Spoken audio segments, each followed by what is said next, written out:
Good morning, good afternoon, good evening. That's right, I am Kev Baker, and you're in the right place at the right time for today's Kev Baker Show.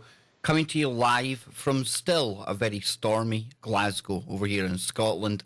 And we are, of course, broadcasting worldwide on the Truth Frequency Radio Network, www.tfrlive.com. So another week almost done, and what an information-filled week yet again. But all week long I've had my eye on one show in particular, and that's today's show. Just last week I was joined by my good friend Bill Bean, and Bill brought along with him one of his new friends, Enda Coyne. Now Enda is coming to us all the way from Ireland, and he's not used to speaking on radio, so we need to send him a lot of TFR energy. And I've told Enda it's just me and him sitting in the pub, sitting in Starbucks, not to think about all you people out there. But I know the people in chat room, I know you'll all be sending Enda a lot of love and a lot of support, because, folks, this is going to get really, really strange tonight. We've listened to Bill Bean and some of the stories that Bill has shared here on the air, and I expect tonight to be no different. So before we get there, just leave you with that little teaser before I bring Enda onto the show. Next week, I know another week is almost upon us, but next week on the show, kicking off the week in true scientific geeking out style, I've got Brendan Drackler coming back to the show. And Brendan, he's currently sitting a PhD to become an astrophysicist, no less. And he comes to us from the Rochester Institute of Technology. So we're going to be getting into black holes, aliens, exoplanets, all the good stuff, and none of the lies that the likes of NASA like to throw our way. So that's something to look forward to next week. And then for the rest of the week, you're going to be stuck with yours truly. Yes, I've cleared the boards. We're going to spend some time, just Kev, no guests. We'll hang out, me and the audience, and yeah, we're going to get into some really good stuff. I've already started looking up some stuff for that. So yeah, mark your calendars for next week. It's going to be off the charts. So then, back to tonight. We're going to turn the paranormal factor up to 11. Because like I say, we're going to be joined all the way from Ireland by a new guest, because we really didn't get to talk to him for very long last time. His name is Enda Coyne. And for all of you out there who think I've got a really lovely, cool accent, you're in for a treat tonight. Enda, welcome back to the show, and it's great to hang out with you, man. Hey, Kev. How are you? I'm doing very well. Like I was saying to you before the show, our weather, very similar, and we're both kind of gale force winds, if it's anything to go by over here tonight. But I'm really made up to have you on the show, dude. I didn't get to speak to you for nearly long enough last time. And of course, you came on with Bill Bean, and we were talking about paranormal activity. And usually at this point in a show, I would sit and I would give a really kind of well worked out bio for the guest. However, your bio is literally your life story. So I want you to take us back, Enda, to when this all began for you, and tell us what's led you to this point today. Yeah, I just want to start by giving a big shout out to Bill Bean, my brother, who helped me an awful lot to get to the place of sanity that I've reached today, and for helping to make this happen. And I want to thank you too, Kev, for setting me up and giving me the opportunity to come on here and tell my story, because the last thing I had ever really planned on doing was coming on such a public level to tell my story. In fact, I had, for most of my life, done the contrary. I had kept very hush-hush about it. I'd kept very quiet about it, and frankly, I was a little bit embarrassed about it. I was afraid of how people would. I was afraid they'd think I was a lunatic, and I was afraid that they'd think the same of my family. So yeah. I do remember when perhaps I was 11, 12, 13, around that around that period in my life, I had prayed. I didn't have a relationship with God, but I did understand the concept of God, and I had made a pact. I had said God, if you can hear me, if you're out there, if you get me through this, because I was having such a horrible time. I was severely depressed. We had this paranormal stuff going on, and my life was a total wreck. But I said, if you get me through this, then I promise I will spend my life helping others get through it as well, getting past whatever this is that I'm going through. And God made good on his side of the deal, and he got me through it. And I really, for much of my life, I didn't think he would. I didn't think there was any escape in it. It was a living hell, and I thought it would never end, but it did. So the time has come to pay the piper now. And as much as I didn't fancy coming on the radio and speaking about these things on such a public level. It's time to repay my side of the bargain. So, well, I'm glad you have decided to step forward to share your experience with others, because, like I was saying to you off air, I imagine there's a lot of people going through similar yet different at the same time to what you've experienced yourself over the years, Enda. And we'll get into that in just a moment.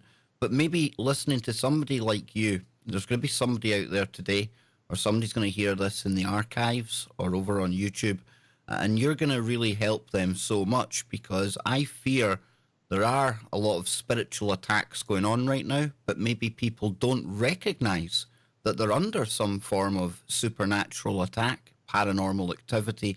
So that's why I thank you for coming forward, and for all the other people who speak about their personal stories. And I get it, being a guy in Ireland and Scotland, this isn't the kind of thing that you share with your mates at all, especially growing up. And I want to take you back to growing up, because I want to find out what really led you to that point where you basically left it all in God's hands, because you mentioned how you were depressed, how the paranormal activity had been kind of rampant. What led you to that point when you were 13? What kind of stuff were you experiencing, and how far back can you remember this starting? Yeah, Kev. Wow. My very earliest memories of anything paranormal go back to when I was about 3 or 4 years of age. My parents had just split up, and my mother had gone to stay with her parents, my grandparents, in their house. And what I really remember at that point was, in that house there was this very, very heavy, foreboding atmosphere. You could cut the atmosphere with a knife, and it's the first time I really experienced such strong feelings of dread, depression. Now, I mean, at 3 or 4 years of age, you'd think, how could a child that young be experiencing depression? Well, I certainly felt it in that house. And I remember the clock that was in the living room / kitchen area, it used to tick by painfully slow, because time would just seem to drag on. It was like you were in a very, very painful place. At least was my experience of it. And the time would drag on painfully slow. And that clock used to ring out like an echo every time it'd go tick tock. And the reason I mentioned that is because it wasn't an unusual clock. It wasn't particularly loud, but the atmosphere was so thick that it seemed to echo throughout the room. And I actually spoke with my brother about this. We were discussing paranormal experiences that we had, especially with that particular house. And he said that clock used to drive me mad. It was just tick tock, tick tock. And he said the atmosphere, he felt the exact same thing. He felt the atmosphere was very depressive, very sad, very foreboding. So that was really my first kind of experience with what I was to later discover was demonic presence. If you're in a normal room without the presence of the demonic, it's going to be, if you have a light on, you'll see the light, the room will illuminate, the atmosphere will be light and kind of airy. But when you're in a room with the demonic presence, it's different. When you turn on the light, it barely lights up the room. So yeah, that was really my first glimpse into it. So it wasn't long until my mother moved out of my grandparents' house, and she went on to move into we actually moved on to numerous different rented accommodations before we finally settled. Those rented accommodations we did experience paranormal phenomena. I cannot remember the specific details about this.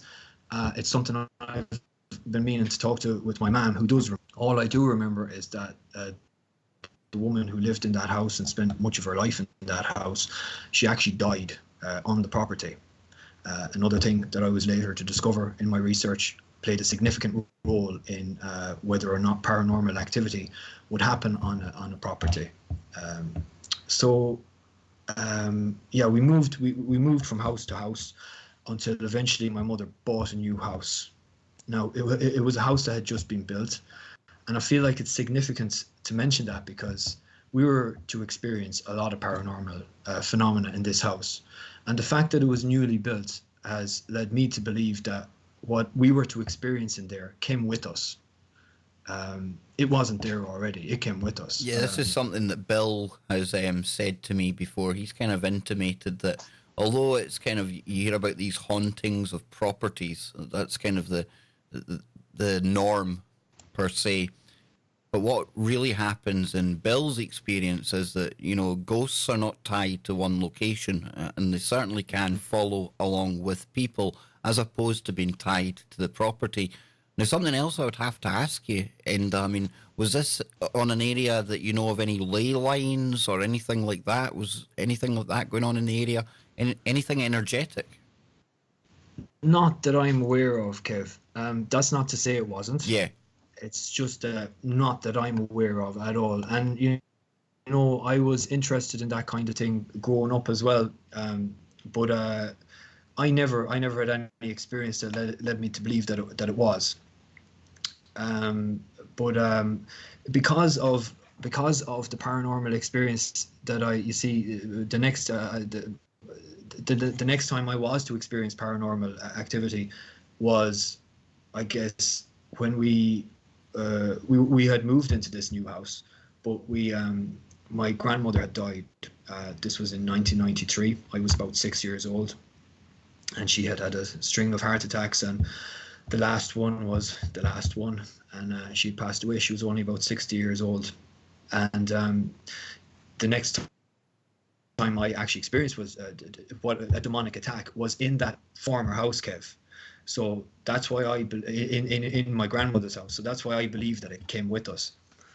But, so when you say a demonic attack, talk us through that, Enda, if it's not too painful to describe, or can I recall what happened? Yeah, I remember it very clearly. It's funny how traumatic experiences will just sear themselves into your memory. Yeah, that's why I've got to be very careful as well, because if I pry too much, please just say and move on to something else, because I'm very aware of the fact that this is almost reliving something that, like you say, it's very traumatic. And we talk about trauma on the show, and people can carry trauma with them even subconsciously. So please, if I go too deep, just tell me to move on. Absolutely, yeah, it's no problem, Kev. I've committed myself to going through it because I feel like it's important in order to get the message across. And you know, I've gone through it so many times in my head now, and I've thought about it so much that it's kind of lost. It doesn't cut me so deep anymore. I can speak about it. So, for the sake of our audience, I definitely will.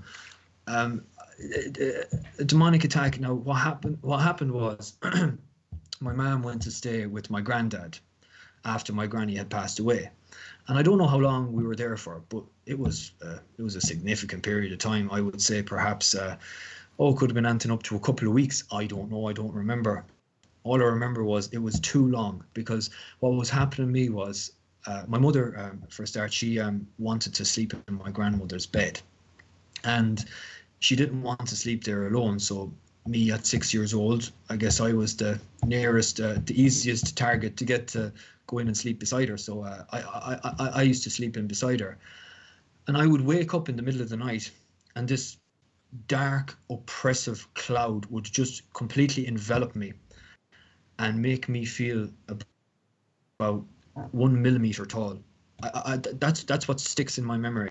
It was very, very oppressive. A very oppressive, depressing feeling, a feeling of terrible sadness, a feeling of terrible grief. And the way I used to be able to reconcile it in my head was the smallest thing I really knew at the time. I think this is kind of a funny comparison, but it's always how I remembered it in my head. I used to look at my little the fingernail on my little finger, or the fingernail on my baby toe, and I used to remark at how tiny it was. And on a 6-year-old, it is pretty small. And this thing put it in my head that it was making me feel as small as my little baby toenail, and it was as big as my body, but it wasn't friendly about it, and it wasn't a big guardian sort of a feeling. This thing was, it felt like it was out to get me. And this cloud of darkness and misery would come over me and oppress me, I guess you could say, numerous times throughout I think it was happening pretty much almost every night. And I'd wake up in the middle of the night, and the first thing that would get me scared is that my mom was still asleep. So now I was here in the middle of the night awake, my mom was asleep, and I was in this super creepy house, and then this darkness would come upon me. So that was really my first, I guess you could say, attack by this thing. Wow, that must have been terrifying if you had absolutely no idea what was going on. And you mentioned you had a brother. Did he have any experiences in the house at all? Yeah, actually, he went on to experience the next thing that I can remember happening, which was, I believe this happened perhaps after my grandfather had passed away, because it was one of those rare times when not only me and my brother was there and my sister, but also all of my cousins were there as well. And we were in my grandmother's room watching TV.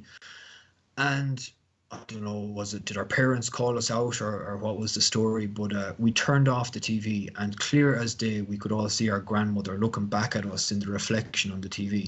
Now, she had a very distinctive, big curly head of hair and a very distinctive face. It was absolutely no doubt that it was her. And we all let out such a shriek.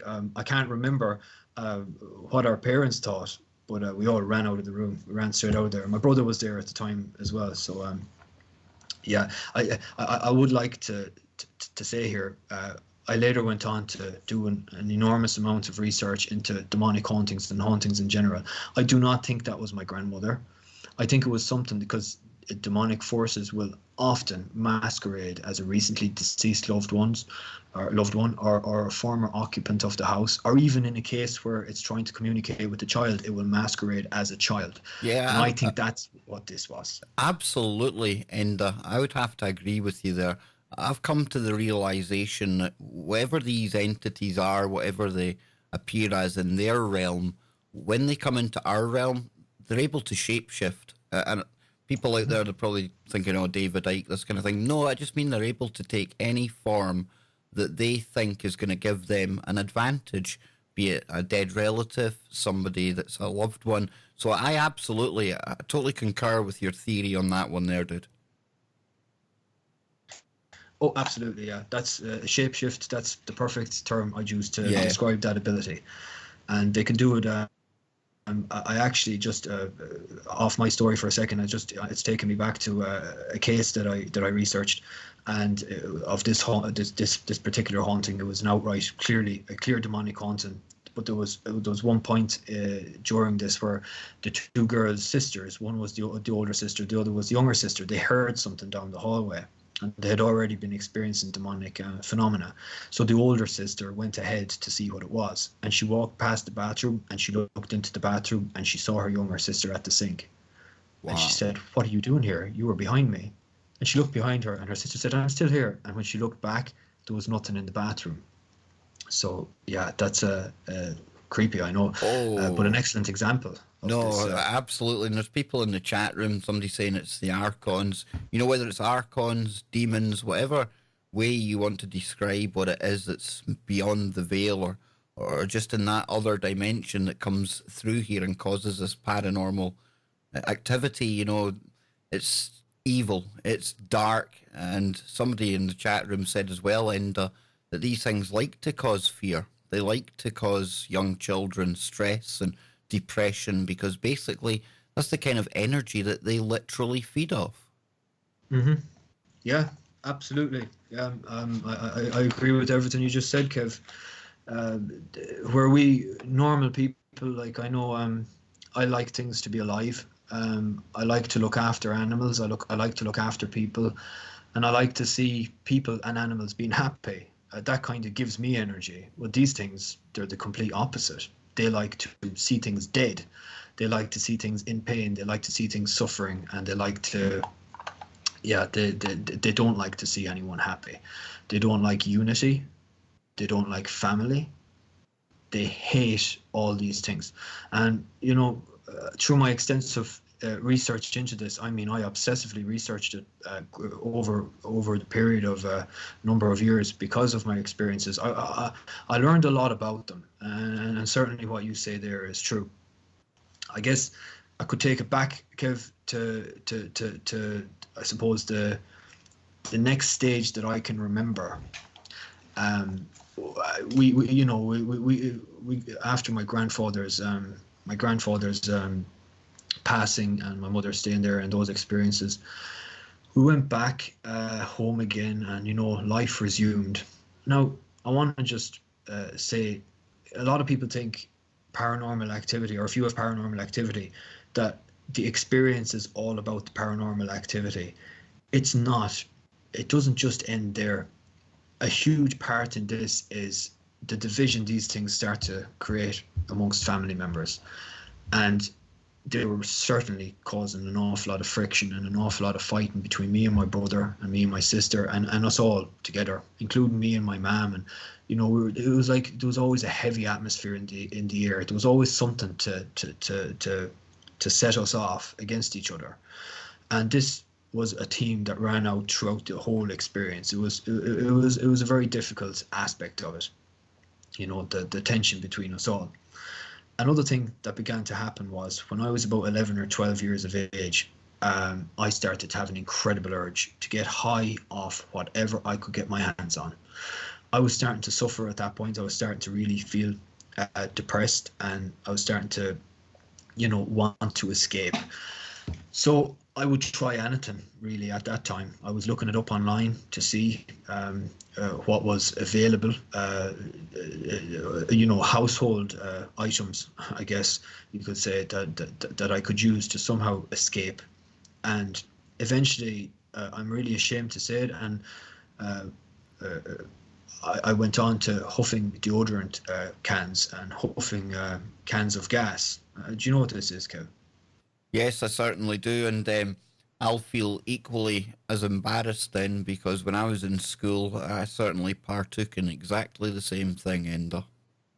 hmm yeah, and I later went on to discover a lot of people died from doing that, Kev. A Yep, lot of people died from I doing think it, it's and it's butane, isn't it? Butane gas. yeah, Yeah. Yep. yeah, butane, and that would be a clean way, in brackets, but I was even doing it with deodorant, Sure deodorant, and these kind of things, just pure madness altogether, and I done it a lot, and it seemed to be the only way I could escape at the time from everything that was going on. And I had done it so much that, looking back on it, I'm quite shocked that I made it through it. I really believe there was an angelic force stopping me from pushing the envelope too far. I believe that now, because what happened, I remember one day, because I used to lock myself in the bathroom and do this. Can you imagine, at 12, 13 years of age? But I I was doing it one time, and next thing I had this vision, and in the vision I heard a voice say to me, "This is what mankind used to do. This is what mankind does to their enemies." And I had this flash of war, where in war they were using gas of various kinds to kill their enemies, and this left a really deep impression on me. I suddenly it wasn't a game anymore, Especially at that and age, Enda. I mean, that must have been quite traumatic in itself, being given that kind of vision when you were doing that anyway. absolutely, yeah, I really brought it home, the degree of danger I was putting myself into.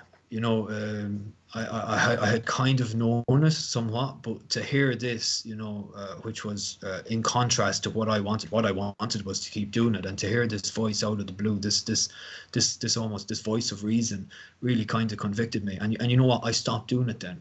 And thank God for that, because I don't know where I would have ended up if I hadn't stopped doing it. Well, we're almost on the break, Enda, and I don't want you to get cut off, but this is absolutely fascinating. I can't wait to get into more of this on the other side. This is the Camp Baker Show. Enda Coyne is our very special guest tonight, and he's coming to us all the way live from Ireland. And we're learning all about his life story, which has been closely connected with and intertwined with paranormal activity. And that's to put it mildly. Now, just listening to Enda in opening there, and thinking back to when I first started working with Bill Bean, I see a lot of similarities here. Again, it's not an exact replay of the life that Bill had. However, Enda during that last segment said he did come to realise that there was a good force, a positive force that was looking out for him. And I imagine, and my speculation, like I said with Bill as well, is that that good force, that guardian angel, for lack of a better term, was always there. Even when the bad stuff is going on. And people might think, well, why doesn't it step in and stop all of that bad stuff that was happening to a child? That's terrible. However, I think Enda had to go through... Oh, there we go, folks. There we go. We are back. I've been speaking away and I've been muted up. So I thank Enda for pointing out the fact I was muted up there. Enda Coyne is our very special guest tonight, coming to us all the way from Ireland, ladies and gentlemen, and we've been learning about how his life has been intertwined with the paranormal, the supernatural. And of course, we were introduced to Enda by Bill Bean. And there's definite parallels here, there really is, because when I first started working with Bill, we heard all about his early formative years, his childhood years, which were really, really hard going. Paranormal activity, trouble in the family, similar to what we've heard Enda describing here. It's really interesting how Enda says that at some point when he was taking the gas and stuff like that, and I've been there myself, folks, so certainly no criticism or judgment from me, and I would hope from nobody else out there. But this positive force, this guardian angel, for lack of a better term, basically, it stepped in, it intervened when things were getting just a little bit too bad. And I think that guardian angel was always there, even throughout the dark paranormal activity. Now, you might think to yourself, well, not much of a guardian angel if it doesn't step in. Here's a child under attack, getting depressed, and yet the guardian angel didn't step in then. Well, I think Enda, like Bill, and like so many other people out there, are walking a path that has led them to where they are today. And Enda, I think you would agree with me that, that positive force was always there, but it was almost teaching you, letting you go through these experiences so that you could be here today, so that you could share this, and even more importantly, so that you could go on to help others, if that makes sense. Absolutely. Yeah, I truly do believe that. Because, you see, I would get myself into these situations. It didn't really with the gas. It didn't stop there. I actually, as I got older, I would go. I got involved with more serious drugs, namely ecstasy, at one point in my life. And now I wouldn't be like a normal person. I had gotten to the point where I was so depressed. I was so fed up. I was completely... Okay. Hang on now. We're starting to get a little bit of interference on the line. Now, this is interesting. It really is, because before the show, Enda was sharing with me that he was really starting to feel almost apprehensive, because it's as if something isn't wanting him to do this show. And I'm not saying that's what's affecting the Skype, folks. I'm not saying that. That would obviously be... How could I definitely prove that? However, it does appear as if we're having connection problems now with Enda. So hopefully we'll get Enda back in just a moment. But this paranormal activity that we're hearing about here, it's funny how, usually, I can't say all the time, and I think we've got Enda back now. I'm really having problems with your name, Enda, and I don't know why it is, but you're back with us now, brother. It was getting a bit garbled there. I hope it's just a Skype problem and there's not something more spiritual going on with the Skype today. Are you there, Enda? No, he's not there yet, see? We'll try and get him back on. And people in the chat room have got Dorito saying, doesn't surprise me at all. No, it doesn't surprise me either, actually, after doing over 1,070 of these shows. There he is. Hello. There he is. You're back with us. And Enda, I really hope that it's just Skype problems that we're having. But I find that usually when I talk about this subject right here, people that have been under this kind of attack, this kind of influence throughout their life, I find that these are the kind of most technically difficult shows. And I'm not the kind of person or the kind of conspiracy theorist that likes to blame the NSA or GCHQ. I try to go for logic. However, when you've done over 1,070 shows and you start to see that you only get problems when you talk about the paranormal, I think there might be something going on there, but it's great to have you back, dude. And I think we've lost him again. Are you there?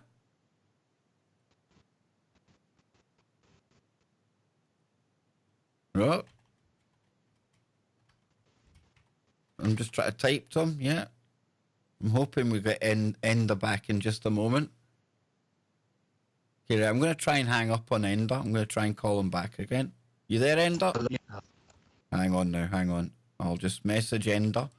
Sorry about this, folks. This is live radio for you, though. This is the way it goes. You were breaking up. I will call you back. See? You see it all happening live here on KBS. You're hearing behind the scenes me working frantically trying to get the guests back on. But I'm really enjoying this. And again, I feel bad for saying I'm enjoying it, right? Because this is somebody's life story that we're hearing about here. And it's easy for us to, get into all the ooga boogas and the paranormal activity. But I've got to be really mindful of the fact that, Enda's had to live through this paranormal activity. And I'm sure Skype problems, Enda, are just the least of your worries, sir. Yeah, absolutely. Can you hear me now, Kev? I can hear you now. I certainly can. Yes. And, just pick it up where we were. I think I was saying how I really think that guardian angel of yours was around even when the darkest paranormal activity was going on, because it was not teaching you a lesson, but letting you live through a lesson that you had to learn, Enda. Absolutely, yeah. I believe that. Enda, are you on a phone or are you on a PC? Believe that. It was. Yeah, I'm on a PC, but we only have a mobile broadband. Kev, the weather's really bad here now at the minute, so that's what it is. That's okay. No, I know the weather's bad. It's the same here, dude. We'll try and make it work. We're all good. Yeah. If it gets too bad, I'll try and reposition the phone, because it's mobile broadband. But we'll see how we go. That's what I do. Try and move the phone just now, and I'll talk to the audience for a moment. And Hello. Are you still there? Perfect, Kev. Yeah, you go and move the phone, and I'll keep the audience entertained, because listening to Enda talking about this, it really is. It makes me think of what it must be like for a child to go through this. And Enda was, talking about growing up in Ireland, and it's just the same as growing up in Scotland. This isn't the kind of thing you can kind of share with your pals, your friends. You're going to get absolutely ribbed for it. They're going to be mocking you. They're going to be joking with you. So I really have to be, it must be really, really hard as a child that is going through this. And then, even then, when you maybe do tell people, maybe they don't believe you, right away. And that in itself must be doubly downheartening for the people that are going through this. So, Enda, are you back with us? Yeah, I'm with us, kid. Perfect. Yeah. It sounds perfect now, my man. Perfect. Is that better? Good. Yes, good. no garbles, nothing. So, yes, Fantastic. like I was saying, you went through this life lesson to take you to where you are today. Absolutely, yeah. I believe that force was there in the background, and it never let me push the envelope too far. If I did push it too far, it was there to put me back on course, which is why I believe that, I was destined to experience these things in order to, I guess, like you said, make me the person I am today. So, when you had your experience in the bathroom, when you had the vision, and did that really give you a kick up the backside? Is that what really made you did you change your ways after that? It did and it didn't. It made me stop doing what I had been doing, but I just went on to different things. That wasn't the end of drugs, the presence of drugs in my life, that's for sure. But it did stop me doing something that was so reckless that there was a good chance that it could kill me. And it stopped me doing that. And it gave me pause to think that, what was that? What was that put that in my head, because I had my mind on one thing, and I was enjoying what I was doing. And it's like this outside force came in and kind of stopped me. So it definitely gave me pause for thought. But things started to progress from there anyways with the haunting. I experienced one time, I woke up in the middle of the night and I experienced what seemed to be, like, this is on the same note, it seemed to me to be an angelic being. It was up in the top right corner of my bedroom, just beside the door, and it was shining. This bright kind of light was emanating from it, and it was only about 2 feet tall, whatever it was. I couldn't make out any features or anything like that. And now, the reason this was significant was because I had spoke to my brother. We'd be over and back from now and then. One would be saying, have you experienced something strange or anything like this? And he told me one time that he experienced in that same bedroom when he was in there. He woke up in the middle of the night, and in that very corner, he said he saw a little demon. It was like about 2 foot tall, and it was red, and it was emanating this red light, and it was nasty looking. It was demonic looking, and it scared the bejesus out of him. And I don't know how he managed to get to sleep that night, but I guess we had many such sleepless nights. Around that kind of period of time, my sister she woke up in the middle of the night screaming and crying, where her bed had been shaken in the middle of the night. There's something else you brought up that I think it's important to highlight, because it's easy for hosts like me just to concentrate on the ghosty side of things, the paranormal activity, but the division, divide and conquer, it's Satan's master plan, and we're dealing with demonic forces here. And you mentioned the fact it really did kind of rip your family down the middle. It really did cause that division, didn't it? Absolutely, Kev, yeah.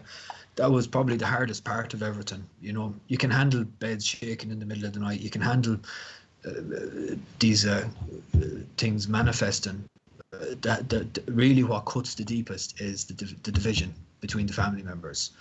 What should be a loving family is now becoming a family that's fighting with each other all the time, causing a lot of the trouble. But yeah, that's definitely, and you don't have to have stuff going bump in the night to have demonic influence in your life. Just take a look around and see, am I getting on with the people around me? Is there, is conflict always just around the corner? Because more often than not, if that is the case and you can never seem to stop bickering, I would suggest that there could very possibly be something working, pulling the strings in the background. Because remember how we said, Kev, these things feed off the conflict, they feed off the fear. You see, this is why I've had a number of repeat deliverances, as I call them in my head. But it's because Bill gave me the first kind of deliverance prayer after Aleister Crowley and going to his property. But from time to time, I still feel like there might still be something about, even though, like you say, there isn't things going bump in the night. but mood swings, just certain things, certain things that people will pick up on their own about their own personality. And that's why I do from time to time get Bill, I'll message him and tell him maybe I'm feeling a little bit down because I need that extra support. And, these things, do they ever truly go away in your opinion, Enda? That's an excellent question, Kev, because it's something that I have. It's they never stopped testing the fences. That's the way I look at it. Yeah. I did eventually, not to skip to the end of the story too soon, but I did eventually get over all this, and we don't experience any paranormal phenomena, not in my household anyway, and I don't experience that dark cloud of horrific depression and anguish and anxiety. You know what's quite synchronistic about tonight's show, and this is totally random, folks, because when I was making up the promo, I do a promo every day for the guest. I try to make them equally unique. And today I was thinking, well, paranormal activity, ghosties, stuff like that. And I opted for an image, and it struck me when Enda was describing the black cloud, just how similar an image I picked for tonight's show, because it's just a grey kind of dark background with a cloud of smoke emanating from it, and then just this dark, ominous hand coming out of there. And that's kind of synchronistic, really, because I didn't know Enda was going to come on here tonight and talk about this black cloud, this cloud. And it's almost as if there's something weird, something paranormal going on the show without the stuff you're talking about here, Enda. Yeah, and you haven't heard the rest of the story, Kev, because that hand you were saying reaching out, I didn't actually see the artwork you had done for this, but that is going to be very significant when I tell you about an experience my mother had. Well, I'm going to say which ended up in a hand. Yeah, I've just sent you. I've sent you the image there, and see. Oh yes, yeah. See when Enda, it ended up in a demonic hand reaching up out through her under her duvet up towards her. Wow, wow, and folks, Enda, when he was preparing for today's show, bless him, he's put all his timeline and everything together. And because he was on with Bill for 1 hour last time, Enda thought he was going to have to cram everything into 1 hour tonight. But I'm glad we've got the 2 hours, Enda, because I'm really enjoying chatting to you. You're sounding a lot more relaxed than I think even you thought you would be at this stage. And I think we're going to need the full kind of show to lay all of this out and take us up to where you are today. So I'm really enjoying this, dude. I hope you've relaxed somewhat. The audience are certainly enjoying listening to you. And yeah, this is going well, man. Yeah, it's. I'm happy with how it's going, Kev. I haven't fell into a coma yet, which I thought I probably would. No, man. It's just me and you, remember, sitting in Starbucks. And I've got to remember when I'm drinking my coffee here, I'm on camera, and I've got to cover up my logo on my cup because I'll get done for Starbucks product placement, probably. I wish they did sponsor me. At least I'd be getting paid for this then, eh? Yeah, getting paid to drink their coffee. Yeah, that would be nice. That would make a change instead of them fleecing me for their coffee. So where do you want to pick it up now then? Because we've got about 9 minutes until the break. So I'm going to hand it over to you, Enda, because I know you've got lots of notes there. So take us to where you want to go from here. Yeah, I'll just keep skipping through it, and we'll cover whatever we cover, Kev. No problem, man. No problem. We have the other hour, and I'm pretty sure that should be okay. Yeah. To squeeze it all in. But I think where's the last place I had left off? Oh yeah, my sister's bed shaking in the middle of the night. Now, that terrified all of us, and it was just another dark spot on our lives that we just try to scrape our way past and keep moving on with things and try to live life as normally as we could. My sister, she actually just passed away 4 years ago this month. She went on to have a lot of paranormal experiences herself right up until the time she got sick. She had footsteps. She used to confide in me, telling me that she'd have footsteps coming in the middle of the night into her room when her boyfriend or her fiance was asleep, and she was utterly terrified of the paranormal. We could barely speak about it to her because it had such an effect on her. But after that time where my sister's bed had been shaken, I actually started to become quite violent myself. I was picking fights with anybody I could pick a fight with, and I guess it was like I felt so vulnerable and so oppressed at home with these kind of things that were going on that I just wanted a way to puff up my chest, I guess, and feel a bit bigger in myself. And because of that, I ended up having a lot of conflict in my life, which was really the last thing that I needed. You know, I could have done with friends at the time, but it felt like whatever force was working in our lives was actually even taking that away from me, whispering in my ear that it's better to be fighting with people to appear strong or whatever. So, you know, I was quite a handful at that period. And at about 13 or 14 years of age, I became interested in dark satanic music. And this is where things really starts to take a real dark turn for me. I don't know, do we have time to go into that yet? Yeah, we've got 7 minutes or so yet. Yeah, absolutely, and I'll take it away. Perfect. Okay. I started getting interested. It was when I entered into my first year of secondary school. I started to get real interested in satanic music.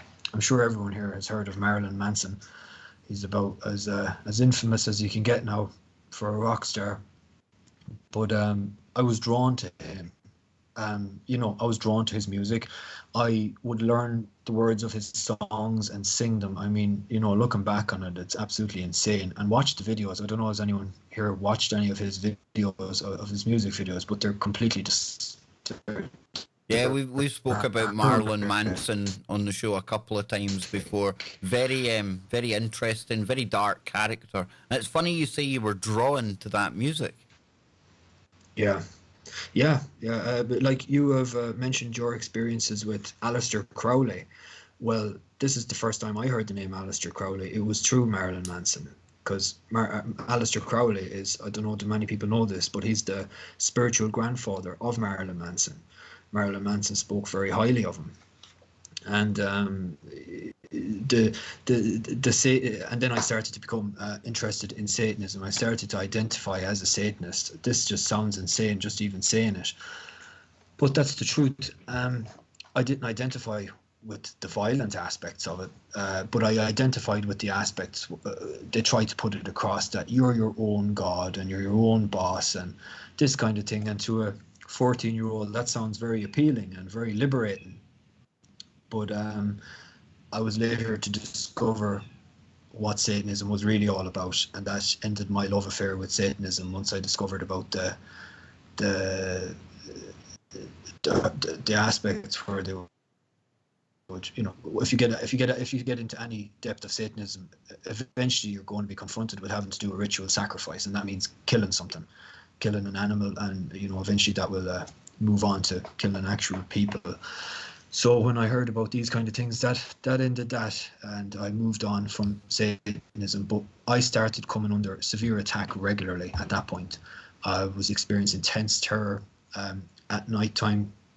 It was like I could never get away from it. Now my dreams were infested with demons and the demonic, and I began to have severe depression at this point.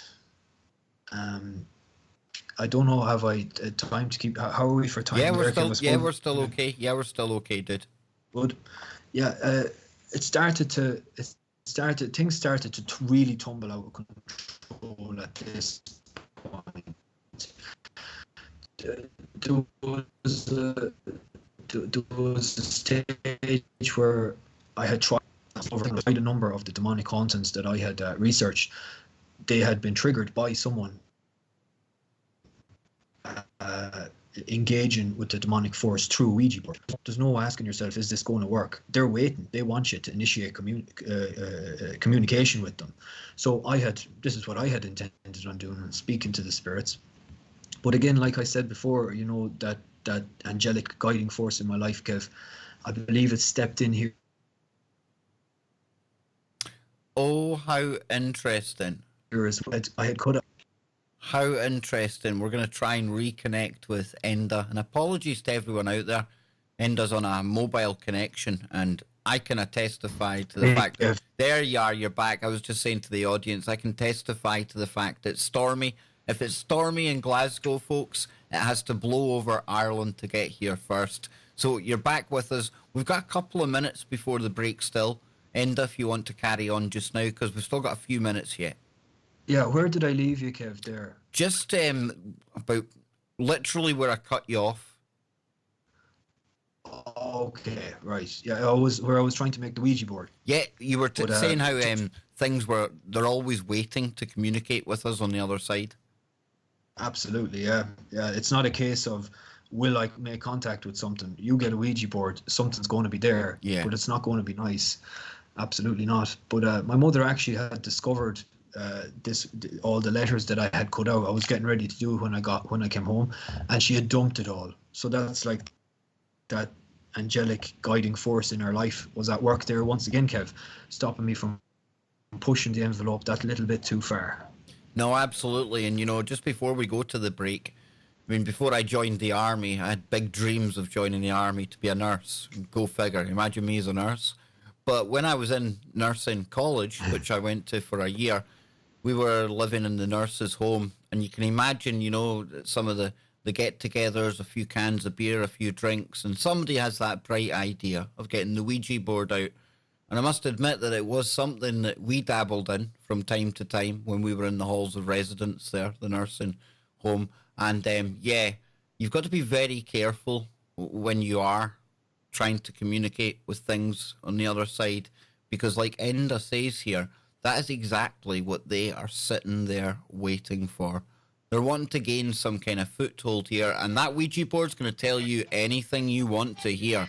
We'll be back on the other side. Enda Coyne is my special guest tonight, and what a brilliant guest he has been so far. First full show this guy's done on radio, and he is knocking it out of the park. And he's coming to us from a very stormy Ireland, and I'm coming to you from a very stormy Scotland. So if there are a few connection problems tonight, we do apologise. But the fact we've put this show together with the winds that I'm hearing blowing out there, it's a miracle in the first place. It truly, truly is. And I want to thank everyone at the chat room. You can get into the chat room. It's absolutely free. tfrlive.com/chat. You can hang out with all the cool people in there. I see Nancy in there. I see Joe Joseph. He's in the green room, ready to take you through another hour of the Freedom Link after I depart tonight. So please stay tuned for that. See, there's lots of people in there. Too many to list off. And of course, if you want your shout out, be here for a Freaky Friday tomorrow in the chat room at tfrlive.com. So then, we're going to go back to Enda, and we're learning all about his quite harrowing life story that has led him to where he is today. And I called this show Paranormal Activity in Ireland. This is paranormal activity centred around one family, by the sounds of it. And how many other families out there have similar stories to tell? Evil and paranormal activity, it finds ways into people's lives through various shapes and forms, but one thing that comes up time and time again, not always, and not every story with one of these objects at the centre of them turns out bad, but the Ouija board. The Ouija board, that harmless little parlour game, so we're told. But as Enda rightly stated before the break, these things, these demons, these archons, this evil, this darkness, it's just lurking. It's just waiting for people to summon it. And that's why you have to be very, very careful. And I would never tell anyone not to use a Ouija board, because I'm no better than anyone else. And what a hypocrite I would be since I've used one. I would certainly advise against it. And if you are of the mindset to try it, then at least know what you're messing with. Learn how to use it properly and responsibly. Although I think the best way to treat a Ouija board responsibly would be to throw it in the bin in the first place. But let's go back to Enda, because this is where we were basically in your story, the Ouija board. And, not every story ends up bad when it comes to Ouija boards, Enda. But you find a lot of the stories end up very bad when they've got a Ouija board involved. Yeah, Kev, that just happens to be the case with the most of the situations, or the most of the cases that I'm aware of. It's kind of like playing Russian roulette, anyways. You know, would you really flip a coin, and if it lands on heads, your whole family is going to be destroyed? You'll see people, your loved ones die in front of your eyes, and your life will be just dragged through the gutter completely. You know, that's what you're doing. You're flipping that coin, and you really are putting your life in peril. So, you know, is it worth it? Well, you know, I'll let people make up their own minds on that, but I personally don't think it is. I'm with you on that, dude. Yeah, after I had tried to do it, Kev, thankfully my mom had stepped in and dumped it all, because, you know, I was pretty intent on doing it, and I don't know why. I guess life must have got busy, and I never pursued it again after that. But I did find out that my mother had done the Ouija board when she was about in her early 20s. Now, I don't think that's what brought this on us, because she tells me that she's experienced paranormal activity back when she was a child. So, do I think it helped the situation? Certainly not. I suppose, kind of moving on from there, Kev, my brother left home at this stage when I was around 15, 16 years of age. So it was just myself, and my sister had long gone at this point. So it was just myself and my mum living at the house. And my mum would go out at the odd weekend, you know, and it'd be just me left in the house on my own. And I remember one time my mum had gone out and I was down in my room, and next thing I heard, bare footsteps running down the hallway and stopping at my bedroom door. And I was absolutely terrified. I felt like I would have exploded with terror if I didn't get up and open that door and see what was there. So I just jumped up as quick as I could, opened the door, and nothing was there. I don't know how to put it into words to describe the terror that you experience during situations like this, especially when you're on your own. I was home alone that night, and for this to happen to me, there was no explanation.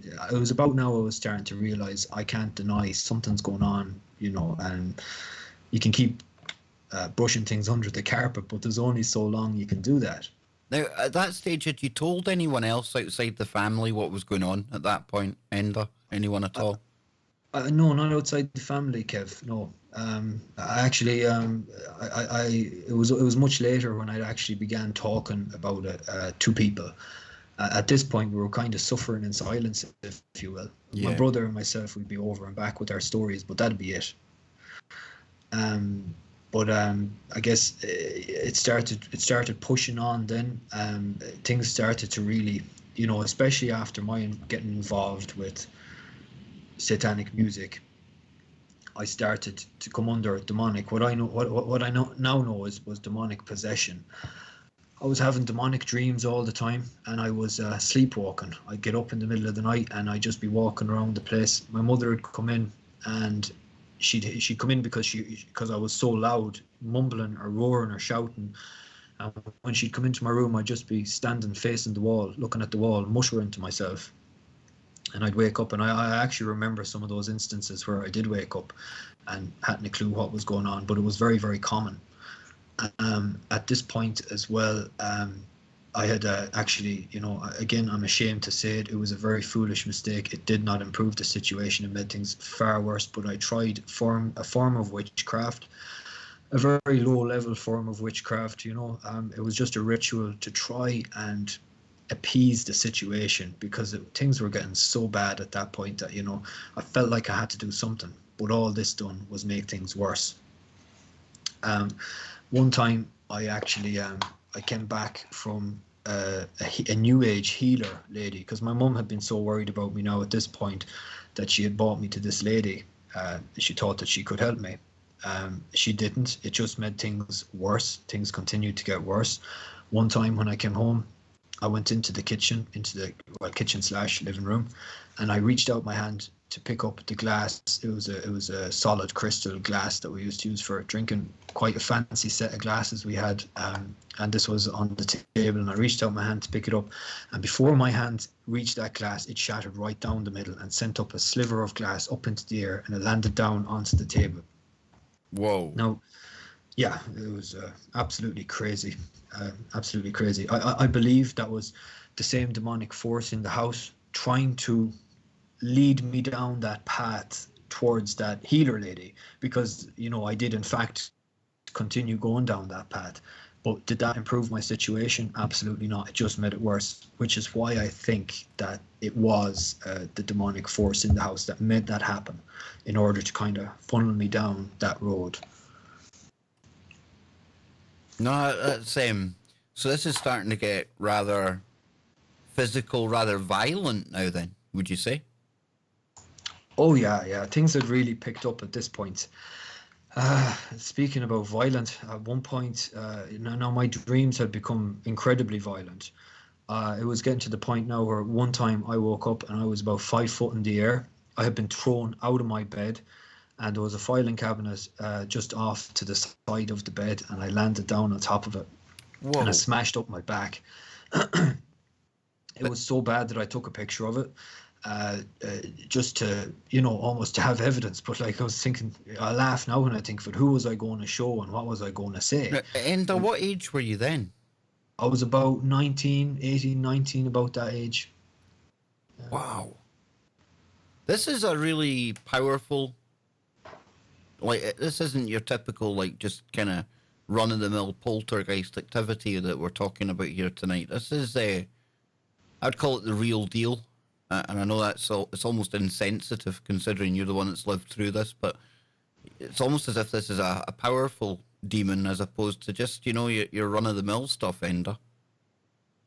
As they go, Kev, it was definitely up there. It definitely gotten very physical. And, these things, they're out to kill us. And you come to learn as well, I'm sure you've learned this, that there's almost a hierarchy within this demonic realm, right? Oh yeah, absolutely. Yeah, you can have some cases where they're barely able to move something off the table, and other cases where they can hurl a person across the room. I think, Kev, a lot of this has to do with how much you feed them. I know that sounds like a strange thing to say. No, not at all. No, it's almost like it's definitely a parasitic relationship, and I get that there, and that's why I sometimes wonder, Enda, and it's interesting you had the sister in the house. I often thought it was probably quite frequent that you find these young adolescent girls, women in the house as well. It's almost as if they generate just the kind of frequency that these entities like to feed on. Not to say that boys don't generate it as well, but you see girls, a lot of the time, it seems to be centered around them. Yeah, she was certainly one of the first ones in the family to experience something pretty severe, such as her bed shaking in the middle of the night. There you go. Yeah, it definitely took I don't want to say it took a liking to her. I took a disliking to her, I guess you could say, but it focused its energies on her. It's almost as if, by terrifying her, that was producing the best of energy for that kind of entity, for lack of... I don't even know how you explain this, but if they are like a vampire relationship, it's almost like scaring a female gives them that purer form of what they're feeding on. Yeah, they tend to go for the more innocent. Yeah. The more vulnerable, you could say, and girls are often more vulnerable in that respect than fellas are, so they'll go for them, perhaps before they would a fella. But unfortunately, at this stage, I was the last one left in the house, Kev. So there was no one else for it to divert its attention to. This was. And what about your mum? Did your mum get pestered a lot at all?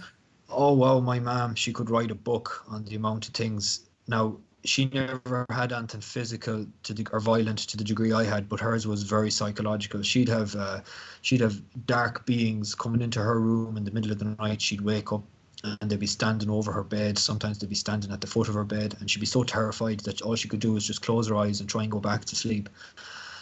Another time she woke up and there was spiders running all over the wall.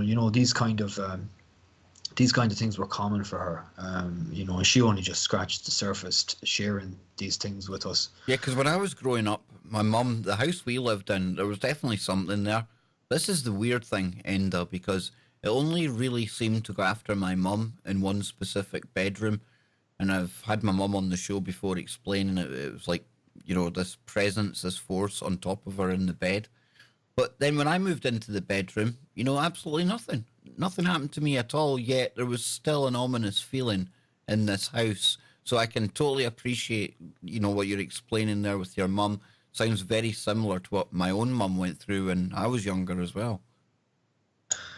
Yeah, it can often just target the one person, Kev, and let's say you come into the room afterwards, nothing happened yet. Yeah, I guess that it can be that it has just, the Bible speaks about, or sorry, not the Bible, Bill speaks about the legal, how these things having legal rights in your life, in different areas of your life, and I think that has a lot to do with it as well.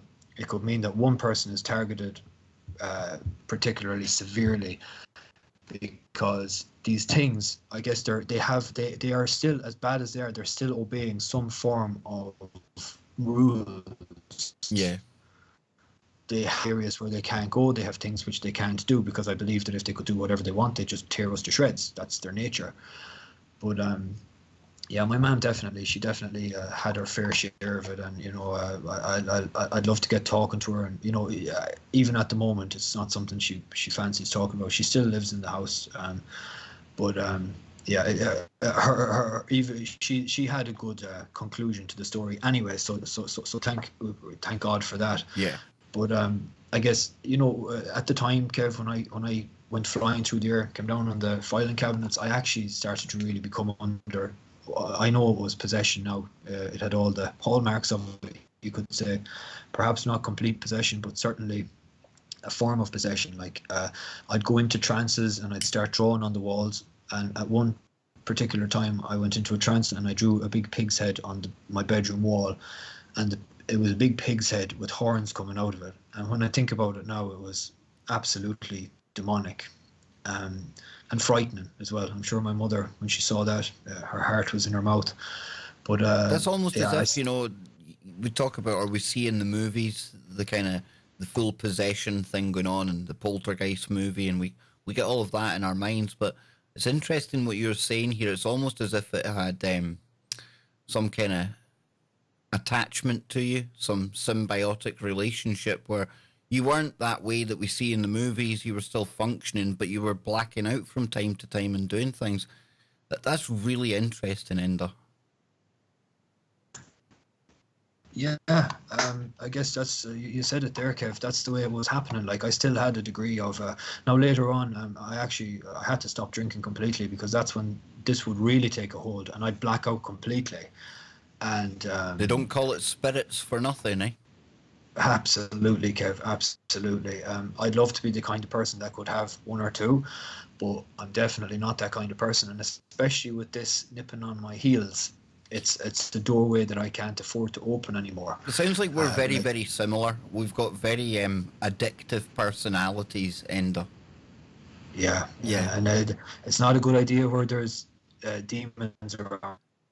I'm wondering if it's that demonic Okay. kind of influence, if it's that kind of paranormal activity, supernatural influence that gives people that kind of addictive personality. Because again, it gives another portal, another foot in the door for these things we're talking about.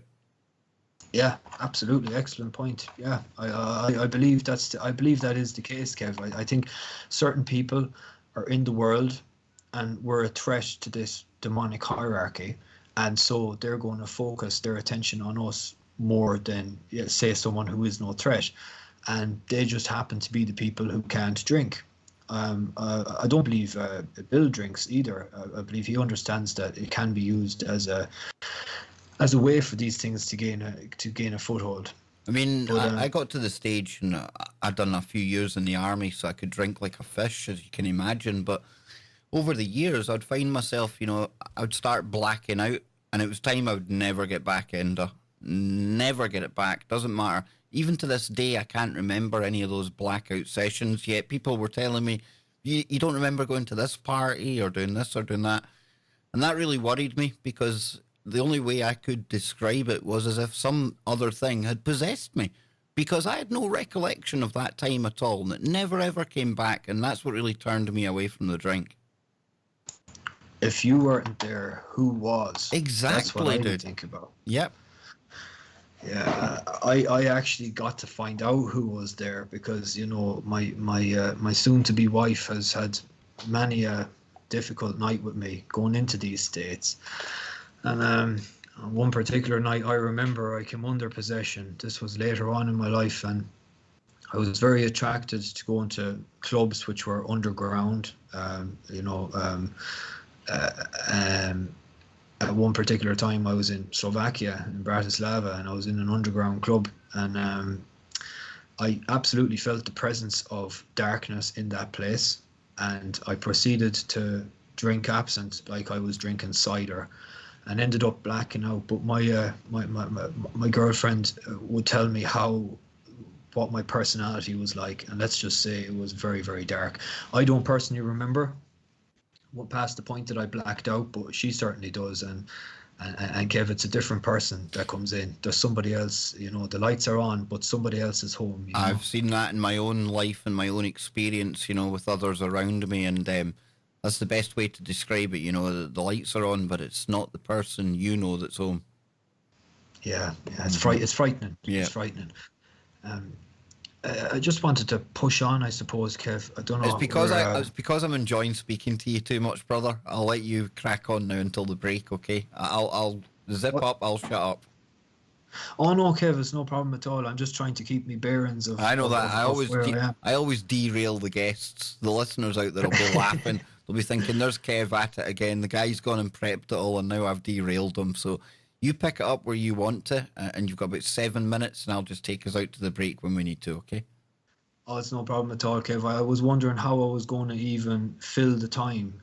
So this has done it nicely. We're right. We're definitely right on schedule with the timeline, anyways. Perfect. For me to kind of get to the end, so don't worry about it at all. I guess the next major event that happened. Well, at that time, when after I was drawing on the walls, and I was becoming suicidal at that point, and I was starting to drink incredibly excessively. I had an excessive lifestyle in every way, and I was living completely recklessly. I could have easily been killed. I wasn't looking after myself at all, and I was putting myself in all kinds of danger. And I had been spending a little bit of time in Slovakia, where my girlfriend is from, and actually around this time my uncle took his life. And the reason I guess that's significant to the story is he was the brother who inherited the house from my granny and my granny and granddad. That house that I experienced the paranormal activity when I was younger. Oh, wow. And I believe that it really did have an effect on him, Kev. I really do. I believe that same thing that oppressed me, that drove me mad and drove me to be suicidal, I believe it done that to him as well. And really, that's after this thing started picking up in our own home a lot more, it wasn't long after this, we were staying with my mother for a short period of time. She wasn't doing so well, after the passing of her brother, and we decided to stay with her. I was about 25 at this point, and we were down in one of the rooms we were staying, where we were kind of camping out, you could say. And one night we were just sitting in the bed, right by the window. The head of the bed is at the window, and we heard 3 knocks right on the window, and I jumped up like a guard dog, and I looked straight out the window, and I was to see who done that. And nobody in this world could have gotten away as quick as they would have had to get away for me not to be able to see them. There was absolutely nobody there. One guy just jumped out my chair probably as much as you jumped out your chair that night. Oh, dearie me. Yeah. That was good sound effects there, Enda. Yeah, I just wanted to help everyone feel how I felt at the time. But that's significant. I don't know, do too many people know about the demonic, but the demonic, they do things in trees. They scratch in trees, they knock in trees. They'll always do things wherever they can in trees, and what they're doing there is mocking the Holy Trinity, the Father, the Son, and the Holy Spirit. I was later to discover this. And the next day, my mother was very upset. She was going around the house asking who had turned the picture of my uncle around, and nobody had done. There was just the 3 of us in the house at the time, and I didn't do it, and my girlfriend didn't do it, but my uncle, who had recently been deceased, his picture was turned around and facing the wall. So yeah, that was pretty disconcerting for everybody involved. And during this period of time as well, Kev, we were just all. Do I have time to go into another one of these? Yeah, definitely. Yeah, go for it, man. Yeah, we were lying on the bed. We were both on our laptops, and we had just recently got a little kitten. And he had his little bed down on the floor near the foot of the bed. And next thing we heard him clawing up the corner of the bed. You know, we could hear that the usual sound he would make as he'd be clawing his way up, and we could see the sheets pulling down at the corner. And about 10 seconds passed, and he hadn't made it up yet. And I was like, we just looked at each other and said, "Where is he? He should be up by now." And I looked out over the edge of the bed, and he was fast asleep in his bed. Whoa. So, yeah, that you know, it was becoming, you know, this was now the first time I had somebody with me that was experiencing it with me, my girlfriend, and thank God for that, because, you know, before, when I was on my own, this kind of thing would happen, and you just push it away, because, you know, you try to run away from it. You try to just crack on with things, get on with things as normal. But now it became even more real because there was someone there to confirm it, you know? Yeah, I would imagine living with it alone, Enda, would be doubly as hard as going through it with somebody, because must be times when you're alone, if you must question your own actual sanity. And that's not said offensively or anything like that, but with nobody there to confirm what's going on, that must be literally driving people insane. Absolutely, yeah. It just adds to that psychological trauma that you're going through. And I think these things know that as well. They know everything that they're doing to you. You know, they're well aware of it all. And it's all about that trauma, because without getting into some of the darker topics that we could go from here, you know, that's what we learn when we hear about, well, Enda mentioned the rituals that happen around the world. And it does happen around the world, folks, and it's because of the trauma. You know, they love to cause trauma. It's that energy that's caused from that. And that's why we find children at the centre of these horrible stories so often as well. And this trauma, we spoke about it earlier on in the week with Jojo Seabacker. You know, it has such an effect on us physically, but as we can see, it can have such an effect on us spiritually as well. Because just like contacting on the old Ouija board, it's almost as if we're sending out a message, that trauma frequency. So join us on the other side where we'll cancel that out with the truth frequency. Don't go anywhere. This is the Kev Baker Show.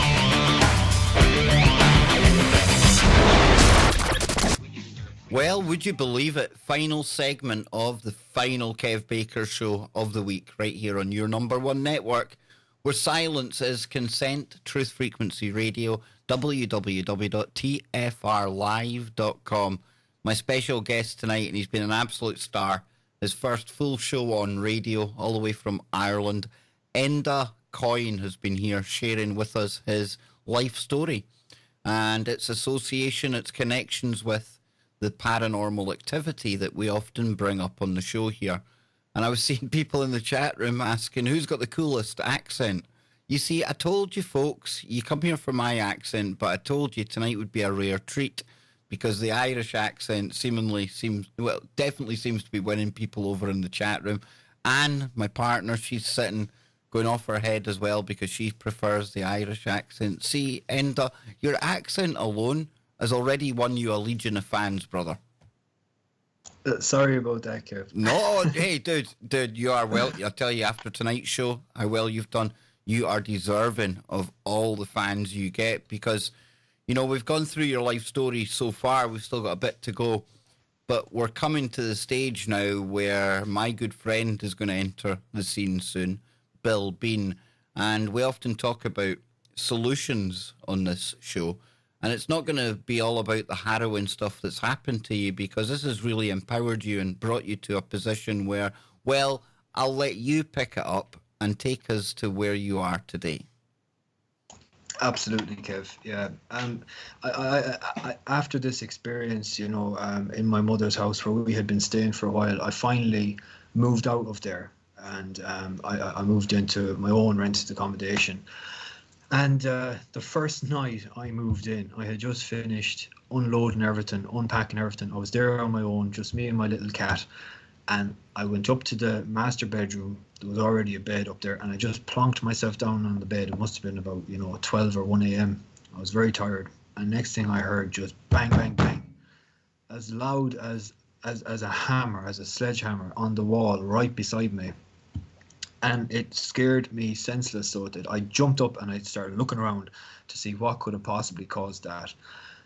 It came from a studded partition wall. I have a construction background, so I know everything that goes into building a house. And no heating had been on in this place for months and months.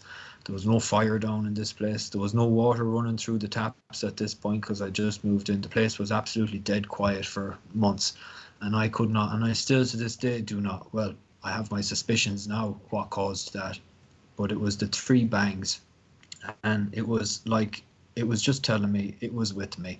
It hadn't been left behind. It had followed me. So at this point I started to become involved in spiritism through what's called past life regression. Now it's a form of spiritism. Your contact it's just using a person as a Ouija board. It's putting a person under trance and allowing spirits to speak through them. Incredibly dangerous. I think you've had that lovely lady Laura Maxwell on your show, Kev, and that's exactly, she was involved with a particular aspect of that. I guess mine wouldn't be called spiritism. It was past life regression, but the ultimate aim of it was the same. And through this time as well, I also was spending a lot of time researching the paranormal, and I happened across the A Haunting series, and I watched all of them that was available, close to 90 of them, I believe. And this is actually where I first met Bill, and I discovered during this intensive research that the only things that seems to stop this paranormal activity, this paranormal phenomena, which was much to my chagrin because I was a devout New Ager at the time, was a man of God coming in and ordering these things out in Jesus' mighty name. And to me, that it was very significant because that's not what I wanted. What I wanted to hear was people coming in and smudging the property and using crystals and stuff, because that's what I was into. But no, it was a man of God working in Jesus' name. And Bill was one of those ministers, and that's actually the first time I came into contact with him. But just to kind of skip through it a bit, Kev, because I know we're short for time now. After my sister passed away, that was 4 years ago, my mother began to have, they really upped the ante on her. She was having visitations an awful lot during the night. They were really tormenting her, and now she was beginning to see them during the day as well. She had one experience where she was coming home from the hospital, I think just after my sister had passed away, and this dark, evil-looking thing just flew across the road in front of her while she was driving and nearly caused her to have a car crash. So it seemed to be, Kev, that anytime someone would pass away, the activity would really increase. So I guess as this was all going on, eventually I moved out of that house again and into the house I'm in now. And the house I'm in now is my grandparents' house, but my other grandparents, my dad's parents, who were very religious people. They were staunch Christians, so they were. And they were I always remember them as being very lovely, wonderful people, very kind, very caring, very loving. There was never an argument in their house. It was that kind of a place. And I had a friend, a very good friend of mine. He used to call over, and he was a devout Christian.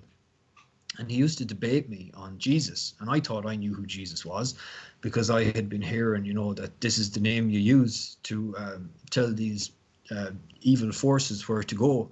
And it was the only thing that seemed to work. And I thought I knew a bit about him, but this guy really knew his stuff because he'd start quoting all this different scriptures to me. And I wouldn't really be able to have an answer from Kev because I hadn't read the Bible, frankly. I'm ashamed to say it, but the last thing I had ever wanted to do in my life was to read the Bible. Same But here, eventually- dude. Same here. That's the exact same position I was in until I came across Bill Bean and Laura Maxwell. and the likes. So again, it's almost as if we're entangled here. I'm noticing a similar story. Yeah, isn't it funny how it goes? Coming from someone who identified as a Satanist and frankly hated any idea of scriptures or any of these things, I thought personally, and you know, I'm sorry to say it, but I thought Christians were naive. I thought they were uneducated and that they didn't have, you know, enough common sense to see that it was all just ridiculous. You know, a very unfair kind of stance for me to have taken, but that's the stance I did take. But when I saw that the only thing that was solving these hauntings was the name of Jesus, that really started to change my mind on it all. That's exactly what got me as well, man. It didn't matter what paranormal show I watched, didn't matter who I brought onto the show. This was the common theme, and it didn't matter what I believed at the time. I was highly atheist. Didn't matter what anyone believed, because the facts of the matter were the name of Jesus, Jesus Christ. That seems to act, like you said to me during the break, like kryptonite, dude. Doesn't matter what your belief system, anyone out there, but this is what works, right? Absolutely, yeah. And I personally had tried, believe me, I had tried everything. I was incredibly desperate, even being so naive as to try witchcraft to overcome it myself. But it was not until I started binding these things and ordering them away that the cloud, it began to lift. Now, it hadn't lifted from my life by any means completely. There was still a lot of areas in my life. I was smoking 120 cigarettes a day, Kev. Rolly cigarettes now. I'd spend probably 2 or 3 hours rolling them in the nighttime just so that I could chain smoke all day long. You know, I had still my drug addiction. I also had spiraled out of control, and I was in a pretty bad place at that point. But I had started binding these unclean spirits and casting them out, and started, you know, asking God, praying to God, asking God, please help me, come into my life and deliver me from all this. And then eventually I did. I started reading the Bible. And next is the thing, Kev, that's going to freak you out, because this is really the thing that changed my life completely. My mother, like I had said to you there, how she was being, you know, pretty much tormented. And remember, she was there in that house on her own. So, you know, my heart really does go out to her. She had to experience an awful lot of stuff. And God bless her. I thank God that she has come a long way since then. And she hasn't, just for everyone to feel a little bit better, she hasn't experienced anything paranormal for I don't know how many months now, probably 6 months, 7 months, since she herself joined a church. But one instance that happened to her, this was perhaps a year ago, actually, Kev, very close to this time of the year, a year ago. She went into bed and she turned off her light. Now, she would never sleep without the hall light on. Just above her door, there's a glass partition, and the light from the hallway would shine into her room, and kind of it would be always dimly lit. And she'd gotten into bed this night, and she was just kind of lying back on the bed, and she said next thing she heard something running down the hall, bare feet running down the hall, running through her door and to the foot of her bed. Next thing, she saw something jump up in under her covers and saw a lump form at the foot of her bed under the duvet, and this thing started moving up towards her. Oh. And she said she was absolutely terrified, but she couldn't move. She was frozen with fear, and she was she just about got up enough mobility, I guess you could say, to look down underneath the Oh, no connection. You can't go wrong there. You can't leave it with a lump at the bottom of the bed. I don't know about anyone else out there, but, you know, every time Enda adds the sound effects where he's knocking and things, I've been jumping out of my skin. And now he's taking us up to the point where there's something just got into the bottom of the bed with his mum, and the connection goes. How typical is that? How typical? So I'm going to try to reconnect with Enda right now. Yes, Rebecca in the chat room. Cliffhanger for sure. Oh, you know, just randomly chose that picture today as well with his hand, you know, reaching out. And I've got a funny feeling this is where we're going with this, if we can get him back. I'm trying to dial him right now. I'll just type to him. To call you, bro.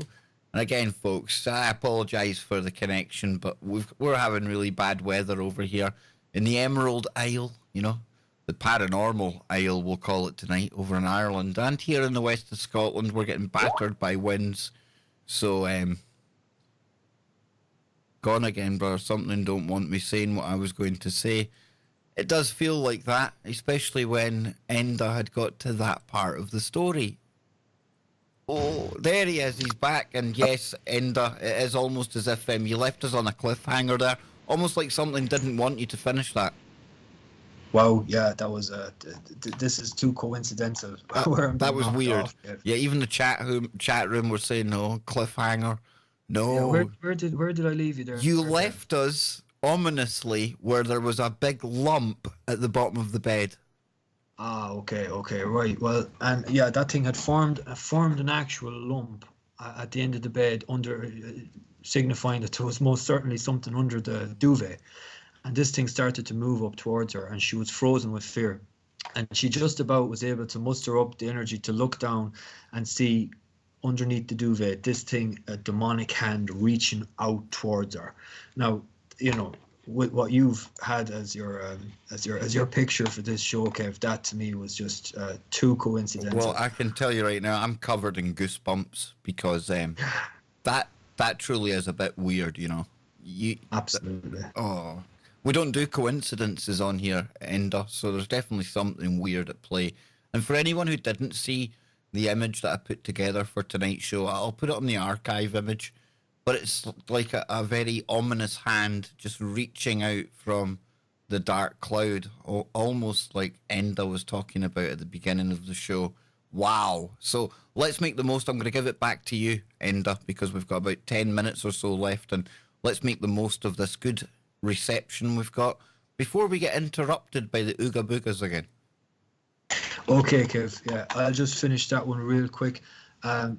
She remembered I had told her, because I had experienced too many things at this point, and I had also learned from watching Bill Bean in his in the cases I was familiar with him and other pastors to order these things away in Jesus' name, bind them and order them away in Jesus' name. And she said she couldn't speak at the time, but she'd done it in her head. She said, "By the mighty power of God, in Jesus' name, I command you to go. I bind you and command you to go." And this thing shot down the bed, dropped to the floor, and out through the door.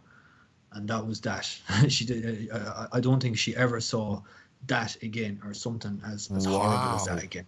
That's powerful, dude. That really is. And it just shows you it's like holy water onto vampires. It's, call it what you will. It's like a magical spell, just even that name, Jesus, when you start calling on that. Oh, yeah, absolutely. Now, you know, we had this name, but, you know, something, I was still under an awful lot of oppression, Kev. And after my mother experienced that, it scared us so bad that we joined a church, myself and my brother and my mother. And thank God we did, you know, things improved. Like I managed to completely overcome, you know, my cigarette addiction, 120 rollies a day, and my drug addiction and my alcohol problems, completely overcame them. But you know something, there was something whispering in my ear still all the time, telling me that God didn't want me, I'm not good enough, God would never want anything to do with me, and all this sort of thing. And I got it in my head, I need to pray for deliverance. So I started praying and praying and praying to God for deliverance. And next thing, I just happened to find myself on Bill's website. I had been there before because, you know, I had kind of looked into his story. But this time I felt, you know what, send him a message. You know, you got it in your, you got the notion to pray for deliverance. Just, you need it. Something's whispering in your ear. And I just felt like I had to do it, Kev. So I sent him a message. And thank the heavens, his lovely assistant, Melinda, got back to me pretty quickly and organised a deliverance, which we'd done over Skype. And I'll tell you, that dark cloud was finally lifted from my life after Bill done that deliverance from me. And not only was the dark cloud lifted, but we had a miraculous recovery of a little kitten that had been dying here. And it had been given a death sentence by the vet, really, and you know, he had gotten to the point where we had done all we could with him, and now he had gone off his food. He had been constipated for like a week and a half, and yeah, he was getting very listless, and we thought, you know, this is it for him. And I remember during the Deliverance, also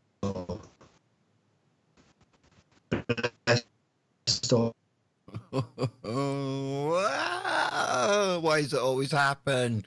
Why does it always happen? No, Enda Coyne, ladies and gentlemen. I'll try and bring him back onto the show, but you see, we're getting towards this positive end now. Really nice there to hear about the kitten, you know, before the Deliverance. Very, very poorly sick. But the sounds of it being given its last rites by the vet, and, you know, for whatever reason, you can decide for yourselves, but this Deliverance, and remember, if you haven't heard it, it's in the archives where Bill Bean performed a Deliverance prayer for me on air one night as well. And that was a very emotional night. I still remember that to this day. That was, yeah, powerful, powerful stuff. And I was saying how the name of Jesus, it's almost like a magical spell, and people in the chat room were saying, well, not so much a magical spell, but it's just the power that brings. And you're right, it does bring that power. And for whatever reason, it's the one thing that can get rid of these Ooga Boogas. So I don't know if we're still on air here. I'm going to try and bring Enda back. See if people can hear me in the chat room. Can you hear me in the chat? Has it all gone wrong? No, they can't hear me. Okay, I'm going to reconnect the whole call.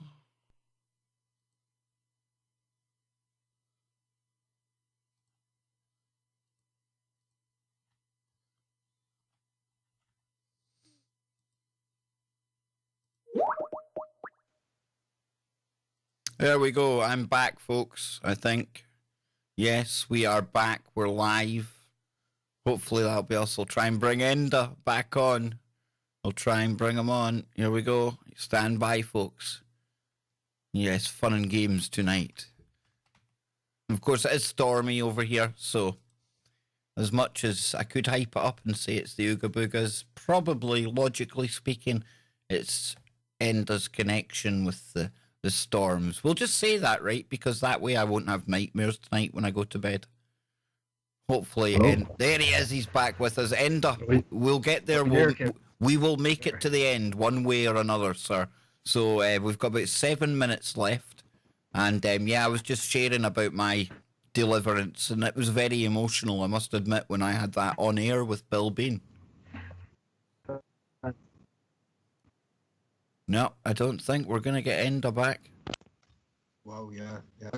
Oh, well. Oh, no, there you are. Are you there? I can hear you. Yes, there we go. Yeah, you're back good, loud and clear now, brother. Good stuff. I was just saying, yeah, I concur with that. It was an absolutely, it was a profound experience for me too, Kev. I was crying my eyes out live on air. Yeah, I was crying my eyes out here in private. But like, for someone who doesn't private, and it was pretty powerful. Yeah. Now we've got about 6 minutes left, and you know, you have been working with Bill. He performed the Deliverance. He obviously sees something within you. He talks about being in warrior mode, and Bill, he doesn't just talk the talk. He certainly walks the walk, and I think you've got the best of mentors there, because, like Bill, I think this has all happened for a reason. And I see you going on to help others in the future, Enda, like Bill helped you. So there is a happy end to what has been a really disturbing story. And I want to thank you for being so open and honest with all of us here tonight, especially keeping in mind the fact that, like myself, you're not much of a public speaker. So I really appreciate you taking the time to share all of this with us. And we both agreed during one of the breaks that even if we can help one person, just one person, then that makes everything worthwhile, right?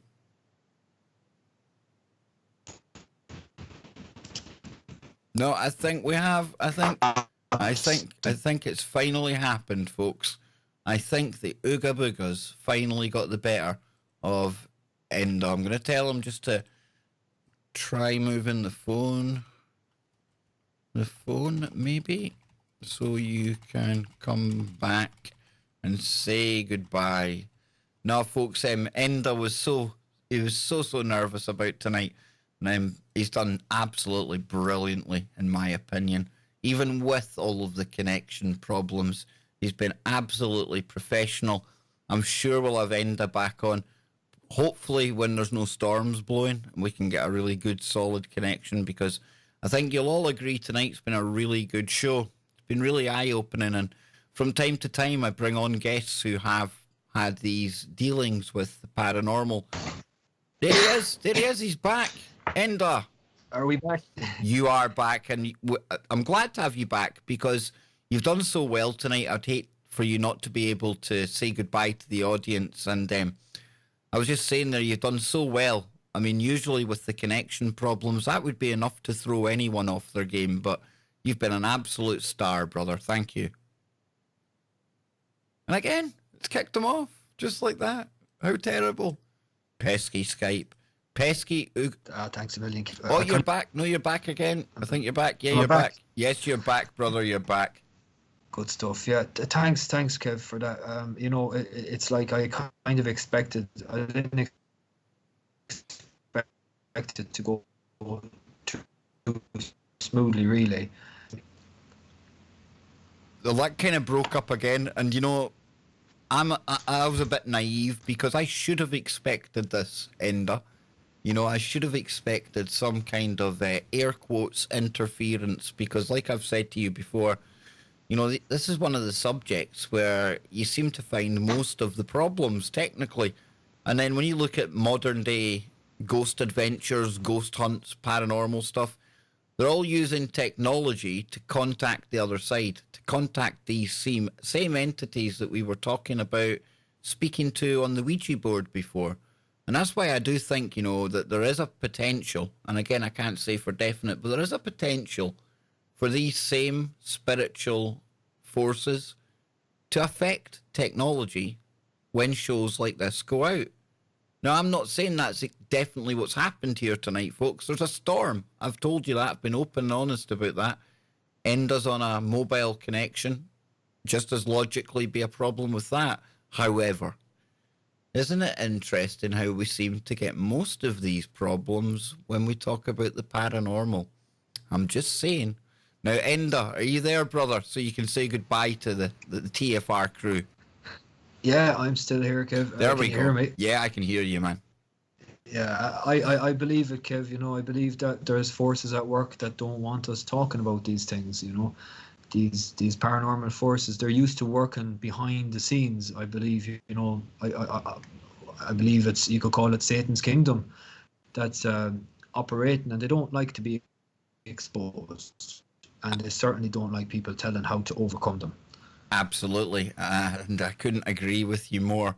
And just like you see in the mainstream more and more nowadays, it's almost a no-go area to speak about Jesus and stuff like that. And perhaps when you speak about that kind of thing on the airwaves, that's why there's forces out there would rather you not saying it. I hope you've all enjoyed tonight's show. I hope you all send some love, send some energy over to Enda as well. And we all wish Enda luck. Because like Bill Bean does, Enda soon will be helping others out there who are going through their own stories. And we speak to so many people with paranormal activity in their lives, and no two stories the same. But I think we can agree that those dark forces, they're all coming from the same place. So until next time, wherever you are, make it TFR. Joe Joseph, he is coming up after the break. Don't go anywhere. So until next time, folks, God bless and good night.